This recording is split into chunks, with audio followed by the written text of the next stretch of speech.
Derrière chaque réforme, on retrouve un combat sur la mémoire, sur la visibilité et puis sur la transmission de ces noms de famille. Salut les filles d'Olympe, bienvenue dans les bulles de flow, ce défi un peu fou, vous concoctez 100 épisodes en 100 jours.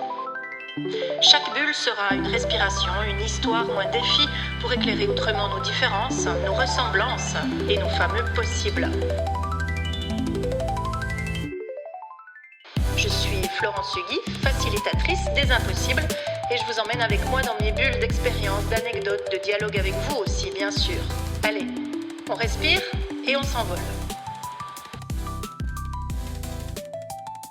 Je suis allée récemment dans un festival de bande dessinée et j'ai rencontré une autrice avec qui j'ai discuté un peu du propos de sa BD, des raisons pour lesquelles elle faisait du dessin, quel langage elle avait à travers ça, etc. Enfin, c'était une super discussion avec elle, un peu à bâton rompu parce qu'on s'est rencontrés totalement par hasard. Et puis, au fil de la conversation, elle m'a donné le nom de la BD qu'elle venait de publier et puis son nom. J'ai logiquement pensé que son nom était son vrai nom. Et en fait, à la faveur de la suite de la discussion, elle m'a expliqué que non, c'était un pseudo. Son prénom est le bon prénom, mais son nom de famille est un nom de famille qu'elle a inventé et qui n'est pas du tout son nom de famille de baptême. Je crois que j'ai insisté un peu lourdement et sans vraiment le vouloir pour connaître son vrai nom. Et puis j'ai senti qu'elle était gênée de devoir me le donner. Elle me disait « mais ça te dira rien du tout, ça te fera pas du tout tilt, tu vas pas me connaître ». Ça m'a vraiment interpellée cette histoire de nom parce que c'est une question qui m'occupe depuis très longtemps, le fait d'assumer et d'affirmer son nom. Et puis c'est aussi vrai pour les réseaux sociaux parce qu'on sait que quand on est une entrepreneuse et qu'on a envie de faire connaître son activité, eh bien c'est super important que son nom, son propre nom apparaisse et que ce soit pas une espèce de paravent qui nous serve de protection puis qu'on puisse affirmer son nom. Donc c'est une question qui de toute façon m'intéresse depuis très longtemps, mais en plus d'autant plus maintenant parce que c'est important de pouvoir affirmer à la fois son nom, parce qu'en affirmant son nom, eh ben, on affirme bien sûr sa place. Ça n'a rien de neutre. C'est notre histoire en fait qui passe à travers notre nom, c'est notre lignée, c'est souvent un héritage, et puis parfois des blessures, parfois des fiertés, parfois toutes sortes d'autres choses qui se racontent à travers notre nom, parce que ce nom-là, il dit d'où on vient. Et il peut aussi autoriser ou ne pas autoriser à aller là où on a envie d'aller. Et ça peut donc jouer un rôle très très important dans notre trajectoire de vie, d'assumer notre nom, même d'affirmer ce nom, ou au contraire de le planquer. Et je crois en fait que c'est un vrai enjeu de genre et c'est surtout un vrai enjeu d'empowerment parce que si on regarde dans l'histoire, il y a quand même plein d'époques où les femmes ont dû emprunter des noms masculins pour pouvoir écrire, pour pouvoir affirmer leur place et pour pouvoir faire le chemin qu'elles avaient envie de faire. Je pense par exemple à Aurore Dupin. Aurore Dupin, vous la connaissez peut-être pas, mais vous connaissez George Sand. Et en fait, c'est grâce à ce pseudo masculin que Aurore Dupin a pu écrire, a pu être publiée et a pu être prise au sérieux dans la France du 19e siècle. Je pense aussi à Marianne Evans, que vous ne connaissez peut-être pas non plus, et qui est en fait George Eliot. Et là, on est en Angleterre, et donc s'appeler George Eliot était un sésame pour pouvoir vivre la vie qu'elle souhaitait vivre, et notamment publier des livres dans un monde littéraire qui était évidemment encore largement masculin. Et puis je pense aussi à Colette. Alors Colette, c'est l'écrivaine française dont on pense que Colette est son prénom, mais c'est pas vrai. Son prénom, c'est Sidonie Gabriel.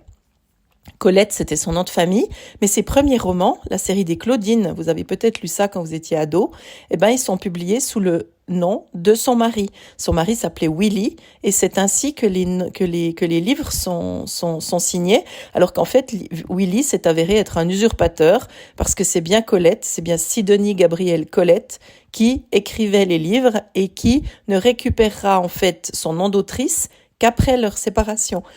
Le problème, c'est pas vraiment le fait de porter un pseudo. Le problème, c'est pas le fait de choisir d'avoir un pseudo aujourd'hui en 2025. Le problème, c'est la contrainte que ça raconte des années passées, de l'histoire qu'on a héritée. Et puis, ça raconte aussi un peu notre société qui dicte aussi ce qui peut être valable ou ce qui ne le serait pas. Pourquoi cette histoire de nom m'intéresse tant que ça ?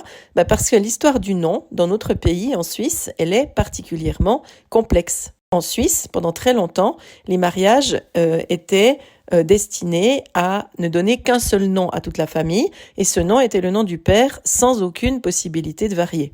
Et ça a duré jusqu'en 1988. 1988, nouveau droit matrimonial qui a été un énorme changement en Suisse à plein de niveaux. J'y reviendrai très certainement parce qu'il y a énormément de choses à en dire. Mais en fait, c'est la première fois en 1988 qu'une femme mariée peut décider de porter un double nom, c'est-à-dire le sien, suivi du nom de son mari avec un trait d'union. Et puis cette première règle de 1988, elle va être remise en question en 1994 parce que la Suisse va quand même se faire condamner par la Cour européenne des droits de l'homme. Pourquoi ? Parce que dans la loi de 88, seules les femmes avaient le droit de garder leur nom et de prendre ensuite celui de leur mari qui devenait de fait celui de la famille. Et un cas ou quelques cas en Suisse ont été signalés à la Cour européenne des droits de l'homme parce qu'il y a des hommes qui souhaitaient prendre le nom de leur femme et donner le nom de leur femme à l'ensemble de la famille. Et parce que la Suisse disait non, eh bien, elle a été condamnée par cette Cour européenne puisqu'on était dans la discrimination la plus flagrante. À la suite de ça, en 2013, on va assister encore à un autre grand tournant. L'idée, à ce moment-là, était une belle idée d'égalité, puisque l'idée, c'était de dire, vous pouvez choisir, prenez celui de l'homme, prenez celui de la femme, comme vous le souhaitez. Et ce qu'on a constaté statistiquement, c'est que plus de 90% des couples choisissaient le nom de l'homme. Et donc, c'était une fausse bonne idée égalitaire, puisque en réalité, on s'est retrouvé avec une situation qui était quasiment comme avant 1988, c'est-à-dire profondément inégalitaire, avec quelque chose qui était plus du tout possible en termes de double nom. Il y avait plus possibilité de double nom, il y avait juste la possibilité de se ranger derrière un seul nom pour toute la famille, ce qui était problématique aussi. Et voilà qu'en 2025, la lumière et la modernité sont revenues dans notre pays, puisque depuis le 1er septembre, il est de nouveau possible d'adopter le double nom.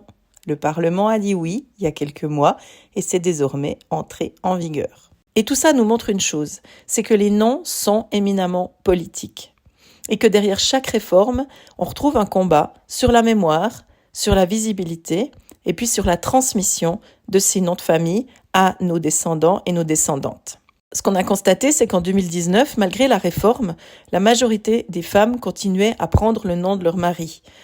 Pourquoi ? Parce que la norme sociale, elle est beaucoup plus lente à changer que la loi. Et donc, tant qu'on ne parle pas de ce que représente un nom, les effacements continuent et les femmes continuent de s'invisibiliser dans leur couple et dans leur famille pour donner la place au nom du mari.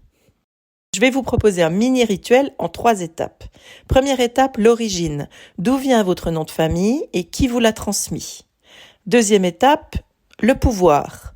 Qu'est-ce que ce nom vous donne et qu'est-ce qu'il vous enlève peut-être ? Troisième étape, le choix. Qu'est-ce que vous voulez affirmer en le portant et qu'est-ce que vous voulez affirmer en le transformant ou en le camouflant encore un peu ? Voilà, c'est ma proposition de réflexion du jour. C'est une façon, en fait, de reprendre la main sur notre place parce qu'un nom, c'est pas du tout qu'une case administrative. C'est une véritable signature. Et cette signature, nous devons l'affirmer, nous les femmes, peut-être encore plus fort et à voix beaucoup plus haute que ce que font les hommes qui ont toujours eu de fait leur nom qui continuait de se perpétuer de génération en génération. Affirmer son nom, c'est avant tout affirmer notre place. Et c'est aussi refuser l'effacement. C'est dire non seulement je suis là, mais en plus je signe et je suis reconnue en tant que telle. Si cet épisode vous a parlé, vous pouvez le partager à une amie qui hésite encore avec son nom ou qui se pose des questions à ce sujet. Et puis vous pouvez venir me le dire, quand vous signez de votre nom, à quoi vous pensez et qu'est-ce que vous souhaitez affirmer à travers cet acte ? C'est la question qui va boucler cette bulle du jour. Je vous souhaite une bonne réflexion et je vous donne rendez-vous demain pour la suite.